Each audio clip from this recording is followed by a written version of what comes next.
در 15 اکتبر سال 2018 پلیس بران یک تماس اضطراری عجیب دریافت میکنه.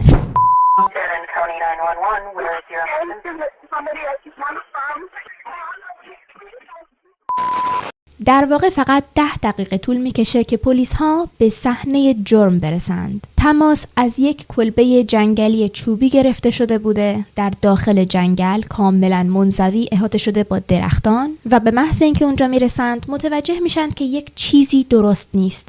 در کلبه کاملا قفلش متلاشی شده بود و روبروی در ورودی کلبه اولین مقتول رو میبینن. یک مرد میان سالی که به نظر میرسید بارها و بارها به صورت اون مستقیما شلیک شده. این داستان دختر نوجوان 13 ساله‌ایه که اون رو از داخل تخت خودش و خونه خودش از میون دستهای پدر و مادرش میدزدند.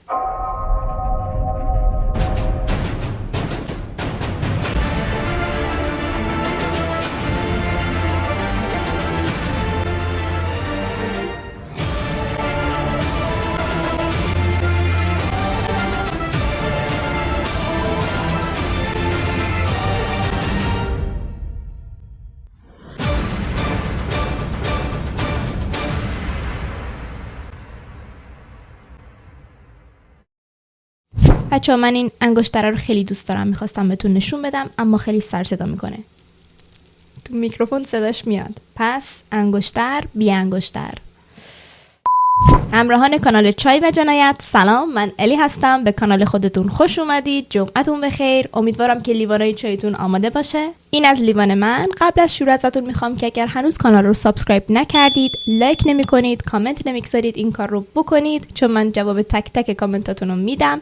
چک بکنید که سابا و لایکاتون نپریده باشه. دیگه بریم سراغ پرونده امروز. برای پرونده امروز باید به ویسکانسین بریم. بهتر بگم به یک شهر کوچیک به نام بران. این شهر کوچیک که فقط 4000 نفر جمعیت داره، یک شهر کاملا عادی و نرماله و هیچ اتفاق عجیبی توی این منطقه نمیفته. در حاشیه این شهر یک خانواده‌ای زندگی می‌کنند در سال 2018 به نام خانواده کلوز. این خانواده متشکل از پدر خانواده جیمز 56 ساله، مادر خانواده دنیز 46 ساله و یک دختر کوچولو به نام جیمی که فقط 13 سالشه. خانواده کلوز یک کلبه چوبی دارند در حاشیه شهر در منطقه جنگلی که یک مقدار زیادی منزویه، با اینکه محله مسکونی اون قسمت اما هیچ همسایه دیگه‌ای ندارند و کلبه اونها کاملا با درختها احاطه شده. خب درسته که در منطقه زندگی می‌کردند که کم رفت آمد بود، ترافیکی وجود نداشت و آدمی هم وجود نداشت، اما جاده اصلی شهر، جاده‌ای که به مرکز بران منتهی می‌شد، از روبروی خونه اونها می‌گذشت و خب این جاده مسلماً پر از رفت آمد بود. جیمز و دنیز داخل خود شهر بران یک مغازه داشتند. حدود 20 سال خورده‌ای میشد که این مغازه را داشتند و اسم مغازه جیمی او بود، دقیقاً مثل اسم دخترشون جیمی. این نشون میده که اونها چقدر قبل از اینکه جیمی دخترشون به دنیا بیاد برای به دنیا اومدنش انتظار کشیدند و حتی سالها قبل از اینکه متولد بشه اسم مغازشون با اسم دخترشون یکی بوده. این زوج تمام تلاش خودشون رو میکردند که بچه دار بشند اما متاسفانه موفق نمیشدند و در واقع دنیز زمانی باردار میشه که واقعاً قطع امید کرده بودند اما بالاخره صاحب جیمی میشند و واقعاً این دختر رو دوست داشتند. هر دو کاملا مواظب این تک دخترشون بودند و همه کار براش میکردند و بسیار هم محافظه کار بودند در رابطه با دخترشون. جیمی به شهادت کسایی که میشناختنش یک دختر درونگرای خجالتی توصیف میشه که البته علایق خودش رو هم داشت، مثل اسکیت روی یخ یا پاتیناژ و والیبال.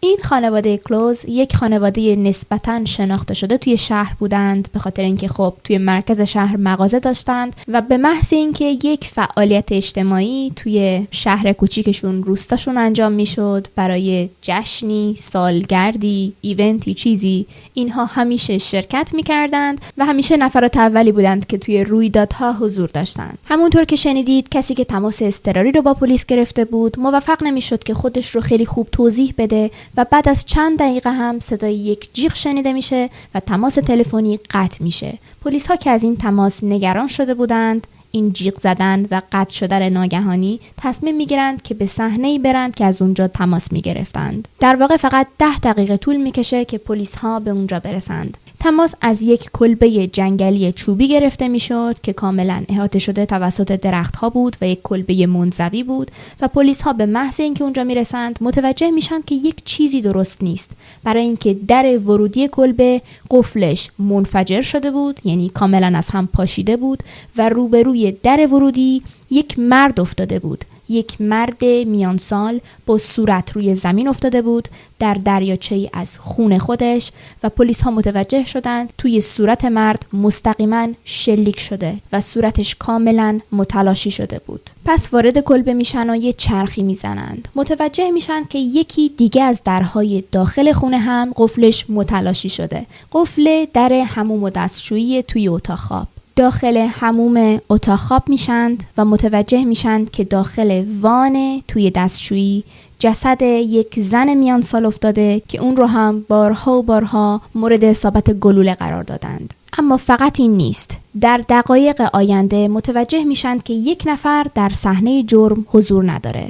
دختر 13 ساله و نوجوان اونها یعنی جیمی از صحنه جرم ناپدید شده بود. این شناس بودن خانواده کلوز ها در شهر دلیل میشه که در روز بعد از قتل اونها یعنی 16 اکتبر سال 2018 زمانی که اجساد جیمز و دنیز همسر اون پیدا میشند یک شوک عمومی تمام شهر رو در بر میگیره. کل جامعه بران در عزای عمومی فرو رفته بود. همونطور که اول پرونده بهتون گفتم جسد جیمز روبروی در ورودی خونه پیدا میشه. برای کاراگاهان واضح بود که بعد از مرگ جیمز مهاجم یا مهاجمین وارد کلبه شده بودند، خونه رو جستجو کرده بودند و بالاخره دنیز و دخترش رو توی حموم پیدا کرده بودند. احتمالاً دنیز و دخترش برای سنگر گرفتن توی دورترین نقطه خونه یعنی حموم و دستشویی و اتاق خواب پنهان شده بودند و زمانی که مهاجمین به پشت در دستشویی میرسند قفل در دستشویی رو با شلیک پیاپی منفجر میکنند و وارد میشند و برای همین هم دنیز داخل وان حموم پیدا میشه چون میخواسته بیشترین فاصله رو از محل شلیک که قفل در دستشویی بوده داشته باشه. پس خودش رو توی وان حموم پنهان کرده. متاسفانه داخل اون حموم و دستشویی هیچ پنجره‌ای وجود نداشت و مادر و دختر هیچ راهی برای فرار کردن نداشتند. از دختر نوجوان خانواده هیچ اثری نبود، اما داخل صحنه جرم لحظه به لحظه مدارک بیشتری پیدا می‌کردند، مثل جعبه‌های فشنگ مهاجم و گلوله‌های یکسان با گلوله‌هایی که با اون جیمز و دنیز رو کشته بودند. چیزی که مسلم بود این بود که این حمله بابت سرقت نبوده چون هیچ چیزی از کلبه کم نشده بود و حمله هم با یک تفنگ بسیار بزرگ انجام شده بود. یک تفنگی که اصولاً بردنش برای یک دزدی و سرقت ضروری نیست. پس فرضیه اولی که شکل میگیره سرقت دختر خانواده یعنی جیمی 13 ساله بوده که بعدها این فرضیه تایید میشه. یعنی هدف اصلی این حمله دزدیدن دختر خانواده بوده. مهاجم یا مهاجمین ترجیح داده بودند که برای دزدیدن یک دختر تمام خانواده اون رو به قتل برسونند. در روزهای آتی نیروهای پلیس، تمام اقوام و کسایی که خانواده کلوز رو میشناختند یک عزم عمومی جمع کرده بودند تا بتونن دختر خانواده رو پیدا کنند. تمام شهر رو میگردند، شهرهای اطراف و جاده های اون اطراف رو کاملا زیر نظر داشتند. اما متاسفانه در پایان تمام این جستجوها هیچ اثری از جیمی پیدا نمی کنند. بعد از این که روزها میگذره، دقیقاً 1 ماه، 2 ماه و وقتی وارد ماه سوم میشند تقریباً همه متقاعد شده بودند که جیمی دیگه زنده نیست. اونها امیدشون رو از دست داده بودند و حالا داشتند دنبال جسد جیمی میگشتند. چیزی که خیلی خیلی عجیبه و برخلاف نظر همه، جیمی بعد از این همه ماه هنوز زنده بود اما داشت توی جهنم زندگی میکرد. در نیمه شب تاریخ 15 اکتبر سال 2018 جیمی توی اتاق خودش بود، توی تختش بود و سعی می‌کرد که بخوابه. 50 دقیقه بعد یعنی حدود ساعت 12:50 شب جیمی هنوز موفق نشده بود که بخوابه و متوجه میشه که یک ماشینی توی جاده روبروی کلبه‌شون متوقف میشه. انگار که یه مهمون داشتن، کسی اومده بود به کلبه‌شون سر بزنه و این خیلی عجیب بود که توی اون ساعت شب کسی به اون منطقه منزوی بیاد. خب بلافاصله جیمز بلند میشه و دم در میره تا ببینه چه کسی به خونشون رسیده. جیمی و مادرش دنیز توی اتاق خواب منتظر پدر خانواده میمونن. اونها متوجه نمیشدن که جیمز داره با چه کسی صحبت میکنه، اما صدای یک مرد غریبه رو از دم در میشنیدن. بعد از مدتی به نظر میرسید که جیمز از مردی که دم دره میخواد که کارت شناساییش رو بهش نشون بده. بلافاصله چند ثانیه سکوت حکم فرما میشه. مرد غریبه بدون هیچ مقدمه‌ای فریاد میزنه همین الان این در لعنتی رو باز کن و صدای شلیک گلوله میاد. یک ثانیه بعد دنیز بدون اینکه هیچ فکری بکنه دست دخترش رو میگیره و هر دو توی حموم و دستشویی توی اتاق خواب پنهان میشن. اونها باز هم صدای شلیک گلوله میشنیدند. اگر یادتون باشه توی صورت جیمز بارها و بارها شلیک شده بود. بعد از اون صدای شلیک های دیگه میشنیدند که احتمالاً برای باز کردن قفل در ورودی بوده و متوجه میشن که مهاجم وارد خونشون شده و داره توی کلبه میچرخه. اینجاست که متوجه میشن که غریبه پشت در حموم رسیده و داره در میزنه. یعنی از یک فیلم وحشتناک هم ترسناکتره. نمیتونم خودم رو جای دنیز و دخترش بگذارم. در همین حینه که دنیز با 911 تماس میگیره. این همون تماسیه که اول پرونده با هم شنیدیم. اما توی همون لحظه مهاجم به قفل در دستشویی هم شلیک میکنه و وارد میشه. این صحنه اولین باریه که جیمی مرد مهاجم غریبه رو میبینه. یک پالتوی بلند سیاه به تن داره، یک ماسک روی صورتش گذاشته از این ماسک‌های اسکی مشکی که صورت مشخص نمیشه، دستکش مشکی به دست داره و یک تفنگ بزرگ توی دستاش. مهاجم توی حموم میاد و این خود مرد بوده که تلفن رو از دست دنیز میگیره و تماس 911 رو قطع میکنه. بعد از اون جیمی رو به زور از بغل مادرش میگیره و دست و پای اون رو با چسبی که همراهش داشته میبنده. بعد هم به صورت مادر جیمی شلیک میکنه چندین و چند بار و دنیز رو در برابر دیدگان دخترش میکشه. جیمی بعد از دیدن مرگ دنیز توی جای به اون کوچیکی و در اون فاصله به اون نزدیکی توی شوک فرو رفته، نمیتونه حرف بزنه، هیچ کاری انجام بده و اینجاست که مرد مهاجم جیمی رو بغل میکنه و حتی زمانی که داشته با جیمی توی بغلش از کلبه خارج میشده یک ثانیه میلغزه و داشته به زمین میخورده چون روبروی در ورودی بدن جیمز افتاده بود و همه جا رو خون گرفته بود و این مرد مهاجم روی همون خونها لیز میخوره و نزدیک بوده که بیفته. اینجاست که بلافاصله به سمت ماشینش میره و جیمی رو توی صندوق عقب ماشین میگذاره. جیمی توی شوک چیز زیادی نمیبینه، فقط رنگ ماشین مهاجم رو میبینه که قرمز بوده. وقتی مرد ماشین رو روشن میکنه و راه میفته، جیمی داشته تمام صداهای دور اطرافش رو میشنیده. برای یک ثانیه جیمی بارقه های امید رو توی قلبش حس میکنه، برای اینکه وقتی که توی صندوق عقب بوده متوجه صدای آژیر پلیس میشه. بعد حس میکنه که ماشین متوقف شد و آژیر پلیس هم داره هر لحظه به اونها نزدیک میشه و جیمی خیلی خوشحال بوده که این قضیه، این تراژدی همینجا به پایان میرسه و پلیس ها نجاتش میدند. اما عمر این امید متاسفانه خیلی کوتاه بوده و آژیرهای پلیس شروع میکنن به دور شدن. بعد از اینکه کاملا آژیرها دور میشند و انگار که داشتند به سمت کلبه اونها میرفتند، مهاجم ماشین رو روشن میکنه و دوباره به راه میافتند. مهاجم حدود 40 دقیقه رانندگی میکنه و خیلی از نقطه‌ای که بودند دور میشه. به یک شهر دیگه به نام گاردن میرسن. این شهر حدود 1 ساعت با جایی که جیمی زندگی میکرده فاصله داشته. اما این به این معنا نبوده که از ایالت خارج شدند و تو یک ایالت دیگه هستند. به اندازه کافی دور شده بودند اما همچنان تو یک ایالت بودند. وقتی ماشین متوقف میشه، مهاجم در صندوق عقب رو باز میکنه. جیمی اولین بار چهره ربایندش رو توی این صحنه میبینه. البته خیلی تاریک بوده، هنوز هم شب بوده و نمیتونسته درست صورتش رو ببینه. اما مهاجم ماسک اسکی رو از روی صورتش برداشته بود.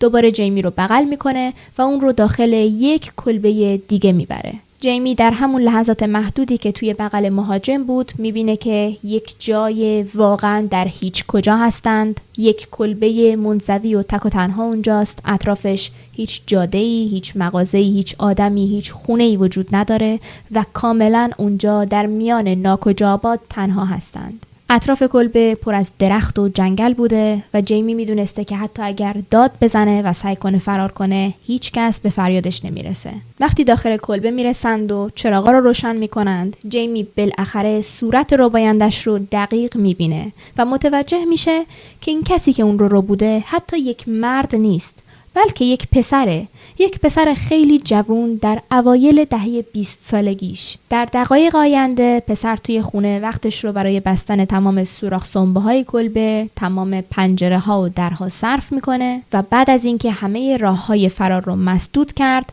جیمی رو مجبور میکنه که یک جفت پیژامه‌ای که خودش بهش میده رو به تن کنه و بعد اون رو مجبور میکنه که زیر تخت خواب خود پسر بره و اونجا بخوابه. زیر تخت خواب به نظر میرسید که پسر از قبل یک محیط رو آماده کرده، دوشک گذاشته، بالش گذاشته، یعنی ملافه گذاشته، دوشک نیست، برای خوابیدن جیمی. بعد از اینکه جیمی با ترس زیر تخت میره و زیر تخت دراز میکشه، پسر پای اون رو به یکی از پایه های تخت میبنده و بعد دور تا دور تخت رو، زیر تخت رو با کلی کیسه و کیف ورزشی و کوله پشتی که داخلشون وزنه های باشگاه وجود داشته و سنگین بودند میپوشونه. یعنی دور تا دور تخت رو، زیر تخت رو میپوشونه. مشخص نبوده که یه آدم زیر اون تخته. بعد از اون پسر خیلی شیک روی تخت دراز میکشه، بالای سر جیمی تقریبا، و میخوابه. داشته خور و پف میکرده، انگار نه انگار که اتفاقی افتاده.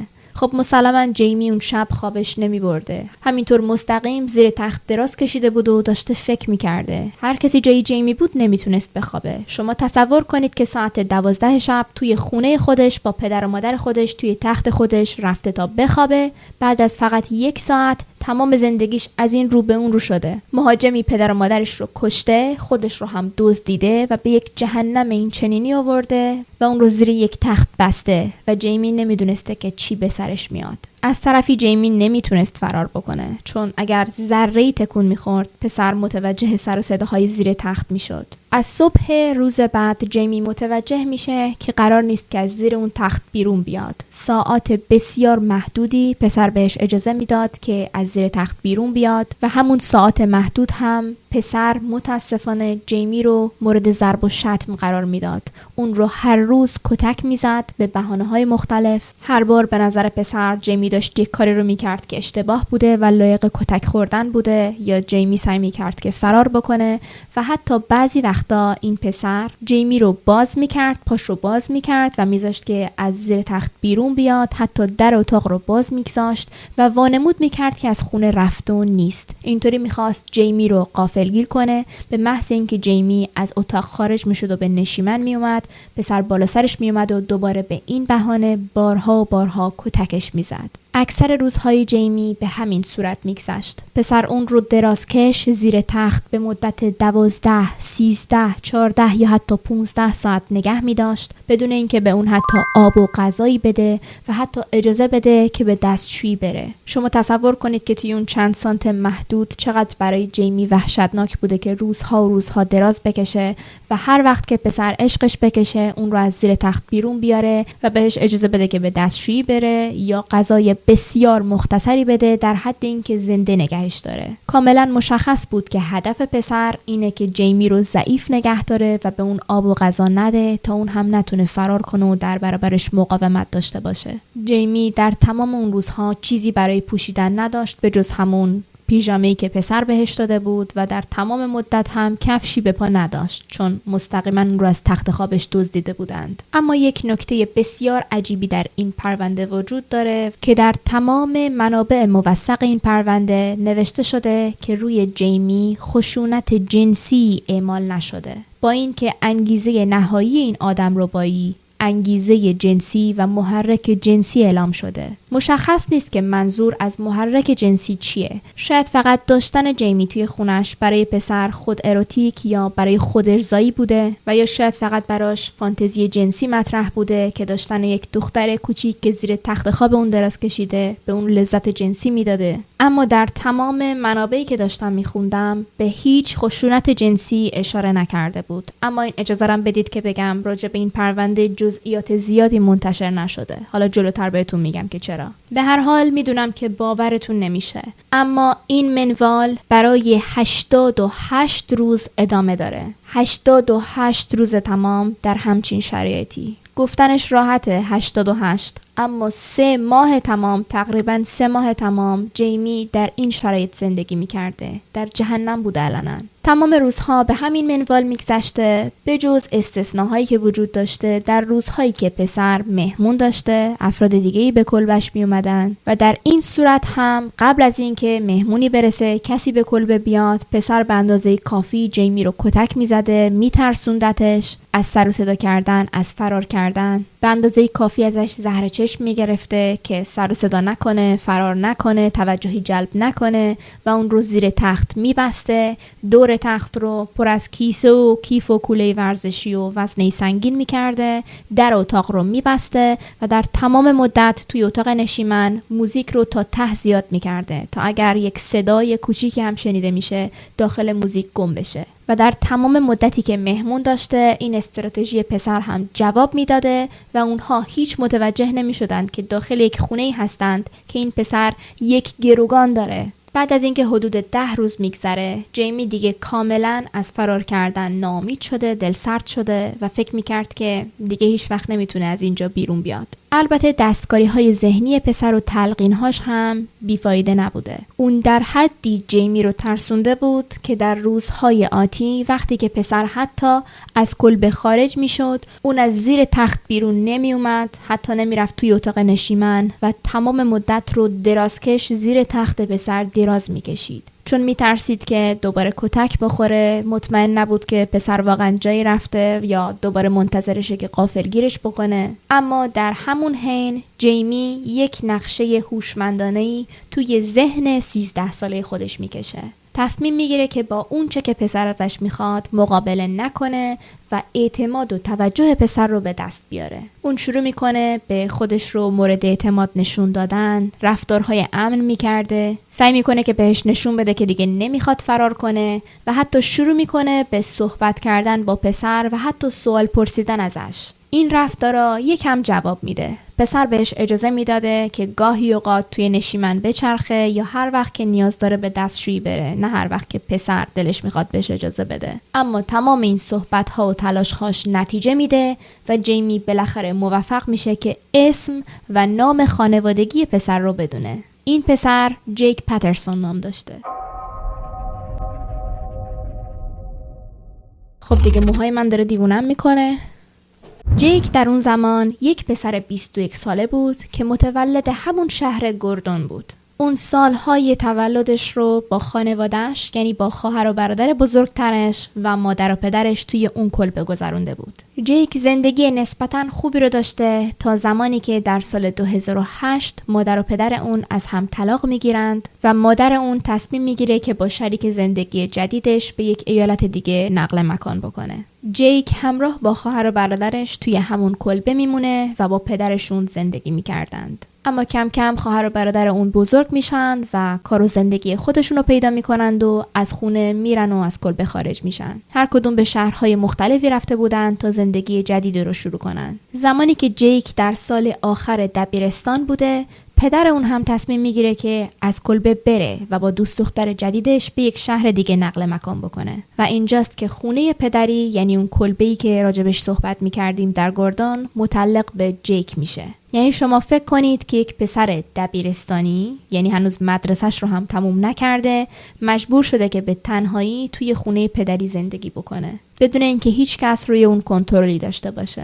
جیک در کل یک پسری بود که حواشی ایجاد نمی کرد، نظر کسی رو جلب نمی کرد و یک پسر به غایت عادی و معمولی بود. ساده بگم، از فرط عادی بودن کسی متوجه حضورش نمی شد. مثل هر پسر دبیرستانی دیگه‌ای رفتار می کرد و من یک عکسی پیدا کردم از دوران دبیرستان جیک که همه بچه‌های کلاس کنار هم عکس گرفتند، اما با جیک عکس نگرفتند. اگر زوم بکنم عکس رو متوجه میشید که جیک پیش بچه‌ها نیست، پشت سر همه نشسته و داره کار خودشو میکنه. نمیدونم داره درس میخونه، کتاب میخونه، اما کاملا مشخصه که به شرایط کلاس و عکاسی و همکلاسیاش بی‌علاقه است و به نظر من ورای از این که یک شخصیت درونگرا و خجالتی داره، یک شخصیت ضد اجتماعی به نظر میاد. اما با تمام این توصیفات از شخصیتش که آدم خجالتی و ساکت و آرومیه، به نظر هیچ کس نمیرسید که جیک حتی بتونه به یک پشه آسیبی برسونه. بعد از اینکه جیک از دبیرستان فارغ التحصیل میشه و دیپلمش رو میگیره، واقعا نمیدونسته با زندگیش باید چیکار بکنه.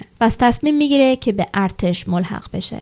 اون برای 5 ماه به ارتش میره، به آموزشی میره، اما بعد از این دوره اون رو از ارتش اخراج میکنند. دلیل کاملا واضحی وجود نداره برای اینکه چرا جیک رو از ارتش اخراج کردند، اما افسرانش به سادگی گفتند که اون رو آدم سازگاری با زندگی ارتشی ندیدند. توضیح اضافه دیگه هم وجود نداره. بعد از دوران ارتشش دوباره به کلبه‌ای که توی گوردون دارن برمیگرده و شروع میکنه به مشاغل متفرقه انجام دادن. یک مدت مکانیکی میکرده، بعد در شهرهای اطراف یک مدت پیش خدمت بوده، توی مغازه ها فروشندگی میکرده، تا اینکه در سال 2018 یک شغل ثابت پیدا میکنه در یک مغازه‌ای در شهر بران و در نظر بگیرید که هر روز برای رفتن به سر کار از جاده اصلی که از روبروی کلبه کلوز ها میگذشته باید عبور میکرده و در همین ترددها از روبروی کلبه کلوز ها مشخص نیست که از چه زمانی، اما شروع میکنه به رویا پردازی کردن برای ربودن یک آدم دیگه. این فانتزی آدم ربایی، البته زن ربایی، میخواست یک دختر رو بدزده، اینقدر براش جذاب بود که حتی بهش رضایت جنسی میداد. کم کم شروع میکنه به تصور کردن این قضیه سر کار، توی مرکز خرید، هر جایی که ممکن بود باشه، که وقتی یک دختر، یک خانم جوونی رو میدید، بلافاصله شروع میکرد به خیال پردازی کردن راجع به تمام راههایی که میتونست این زنها رو بدزده، تا خونه دنبالش کنه، ماشینش رو دنبال کنه، چطور بهش ضربه بزنه، شلیک بکنه، چند بار بزنه و تمام این سناریوهای خاص رو توی ذهنش میچید و در همه اونها سعی میکرد که راهی پیدا کنه تا دستگیر نشه. حتی کم کم شروع میکنه که توی خونه خودش دنبال یک نقطه‌ای بگرده که بتونه قربانی خودش رو پنهان کنه. انگار دستی دستی این فانتزی داشت به واقعیت تبدیل میشد. حتی شروع میکنه به بستن در و پنجره ها و قفل های درها رو عوض کردن. بعد از چندین ماه تفکر به این نتیجه میرسه که بهترین جا برای پنهان کردن یک قربانی زیر تخت تک نفره خودشه، چون میتونست پای فرد روبوده شده رو به یکی از پایه های تخت ببنده، اطراف تخت رو بپوشونه و هر تکونی که میخوره اون فرد اون رو بیدار میکرد. پس این میتونست بهترین مکان خونه باشه. همینطور داشته توی ذهنش نقشه های علنی میکشیده تا اینکه یک بار که داشته با ماشینش از روبروی خونه کلوزها از جاده اصلی میگذشته، اتوبوس مدرسه رو میبینه که یک دختر ازش پیاده میشه، جیمی رو میبینه که پیاده میشه و به سمت خونه میره. اینجاست که معلوم نیست چه فعل و انفعالاتی توی ذهن جیک به وجود میاد که تصمیم میگیره که 100% اولین قربانی اون همین دختر کوچولویی باشه که از اتوبوس مدرسه پیاده شد. گفتم اولین قربانی چون جیک تصمیم گرفته بود که از اون روز تا آخر عمرش به ربودن زنان جوان ادامه بده. بعد از پیدا کردن هدفش سعی میکنه که روی خانواده کلاس ها زوم بکنه. هر روز میرفته دم خونهشون، از دور زیر نظرشون میگرفته تا عادتها و ساعتهای کاریشون رو بدونه و به این نتیجه میرسه که بهترین زمان برای ربودن دختر نیمه شبه، تا اینکه در نهایت در 15 اکتبر اون تراژدی اتفاق میفته. البته شما تصور کنید که قبل از این 15 اکتبر جیک 2 بار دیگه هم روبروی در خونه کلوز ها رفته بود در نیمه شب و تصمیم گرفته بود که نقشه خودش رو عملی کنه، اما هر بار جرأت انجام این کار رو پیدا نکرده بود، تا اینکه بالاخره در 15 اکتبر سومین باری که روبروی خونه اونها میره جرأتش رو جمع میکنه، دم در خونه میره، در میزنه و خودش رو یک پلیس معرفی میکنه. اما مسلماً جیمز حرف اون رو باور نکرده بود. یک بچه 21 ساله بهش گفته بود که اگر کارت شناسایی یا نشان پلیس داری به من نشون بده. اینجاست که جیک عصبانی شده بود و مستقیما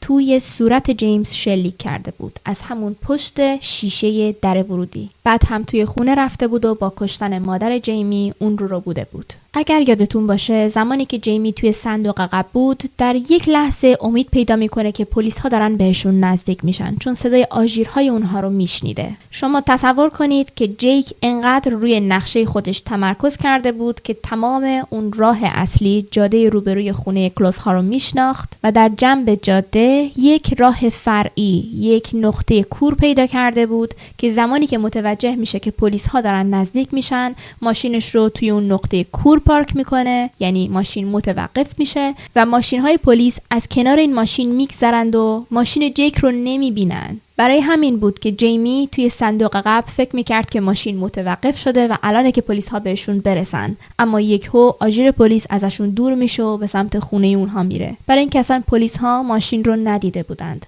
جیک نمیخواست که به هیچ قیمتی ماشین های پلیس اون رو متوقف کنن و خب ماشینش رو کنترل کنن. خلاصه اینکه جیک جیمی رو به کلبه خانوادگیشون در گوردون میبره و 88 روز تمام از این جهنم آدمربایی میگذره.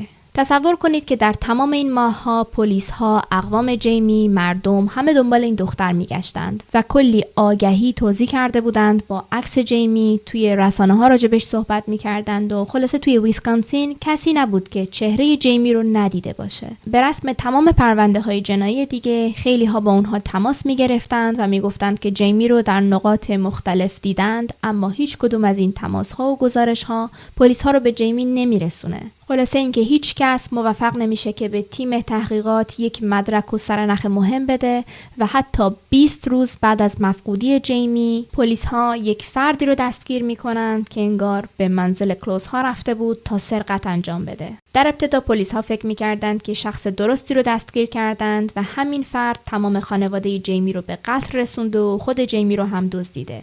اما بعد از مدتی متوجه میشن که این پسر فقط یک دزد ساده است که توی آگهی و اخبار دیده بوده که خونه خالیه و چه اتفاقی برای این خانواده افتاده و بهترین موقعیت رو پیدا کرده بود برای دزدی کردن. در روز 88م جیک یک بار دیگه جیمی رو توی خونه تنها میگذاره تا به سر کار بره. اون دیگه جیمی رو توی خونه آزاد میگذاشته چون کاملا مطمئن شده بوده که جیمی به هیچ قیمتی فرار نمیکنه. در واقع بعد از رفتن جیمی کلی با خودش کلنجار میره که آیا فرار بکنه یا نه، چون حدود 3 ماه گذشته بود و معلوم نیست که چطور به این نتیجه میرسه که امروز و توی همون روز خاص بالاخره باید فرار کنه. پس بدون اینکه دیگه فکری بکنه یک جفت کفش کتونی جیک رو برمیداره، به پا میکنه چون همونطور که گفتم کفشی نداشته و از کلبه بیرون میزنه. شما تصور کنید که اون زمان بیرون کلبه پر از برف و یخ بوده. شما وحشتی که اون لحظه جیمی رو فرا گرفته بود تصور کنید.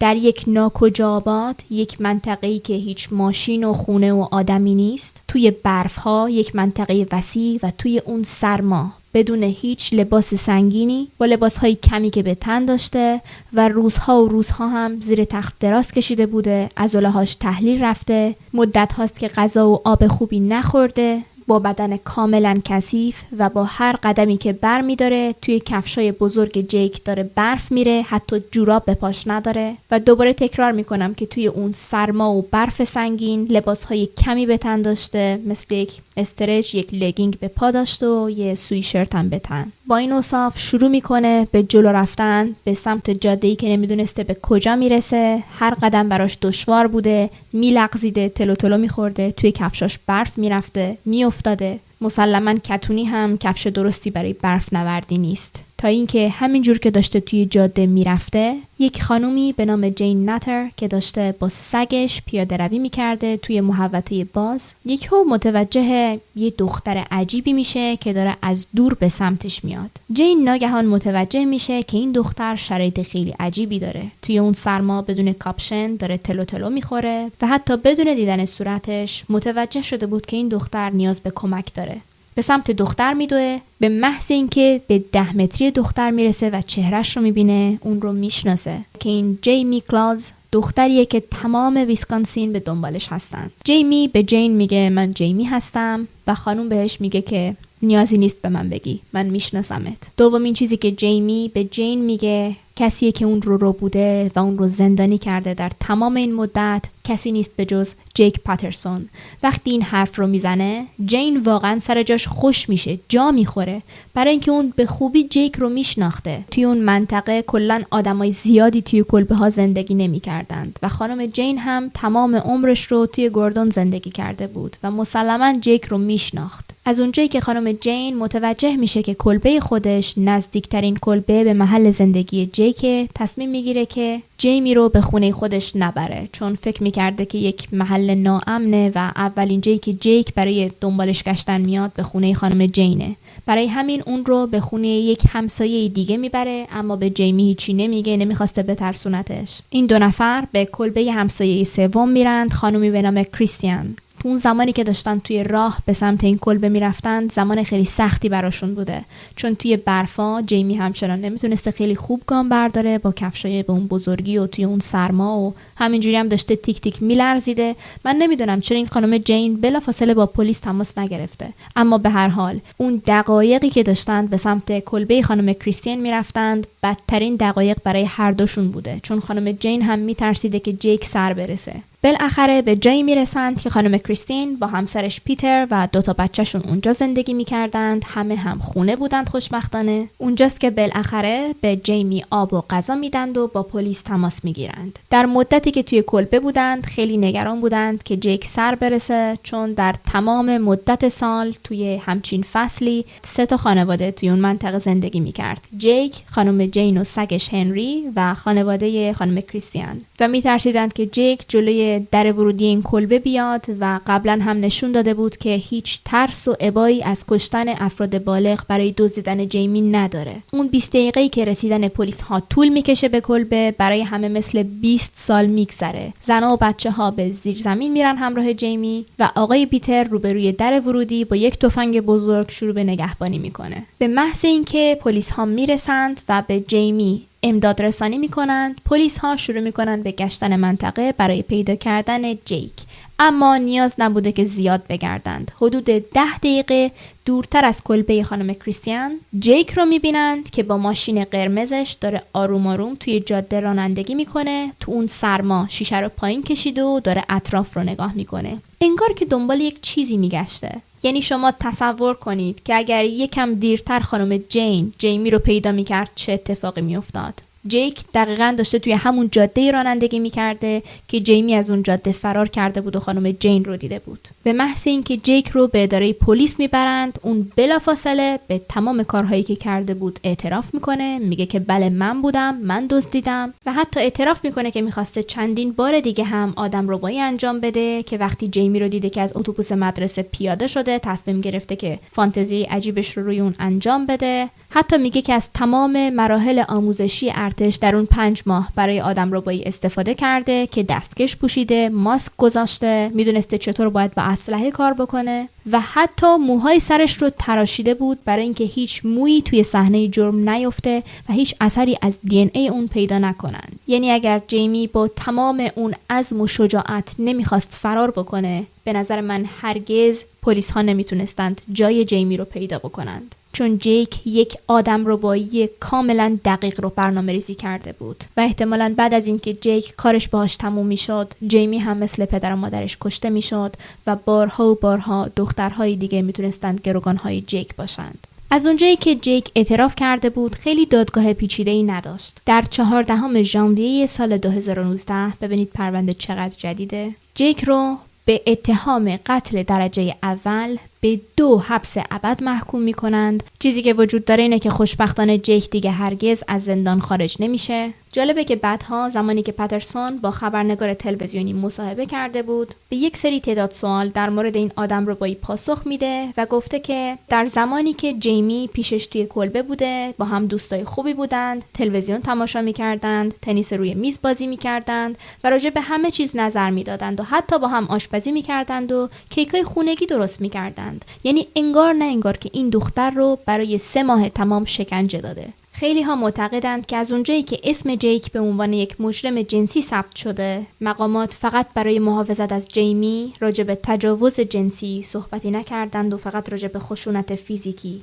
حرف زدند. ممکنه که توی این مدت زمانی که ربوده شده بهش تعرض جنسی هم شده باشه بارها و بارها، ولی اون رو علنی نکرده باشند. جیمی برای فقط 2 روز در بیمارستان بود. بعد از اون نزد اقوام درجه 1 خانواده‌اش رفت، پیش پدر بزرگ مادریش رفت و الان هم پیش عمه‌هاش زندگی میکنه. جیمی راه طولانی برای بازپسگیری سلامت روانش به خصوص داره، اما خوشبختانه مورد محبت تمام خانواده کلاس ها و کل جامعه ویسکانسین قرار گرفته. من گاهی اوقات راجع به بازمانده ها و جانیان خطرناک صحبت می کنم، مثل پرونده آناسایتو، دختر ژاپنی که از روبروی در خونشون ربوده شده بود حرف زدم. اون هم در شرایط مشابهی قرار داشت، با عزم زیادی فرار کرد. پرونده آناسایتو رو همین بالا براتون میذارم، بعد از این پرونده ببینیدش. و اگر میخواید به پلیلیست جانیان خطرناک سر بزنید که کلی از این پرونده های تلاش برای بقا وجود داره. دیگه همین دیگه. امیدوارم که پرونده رو دوست داشته باشید، چایتون رو خورده باشید، برای من کامنت و لایک و سابسکرایب گذاشته باشید. خیلی دوستتون دارم، توی قلبم هستید اینجا. بای.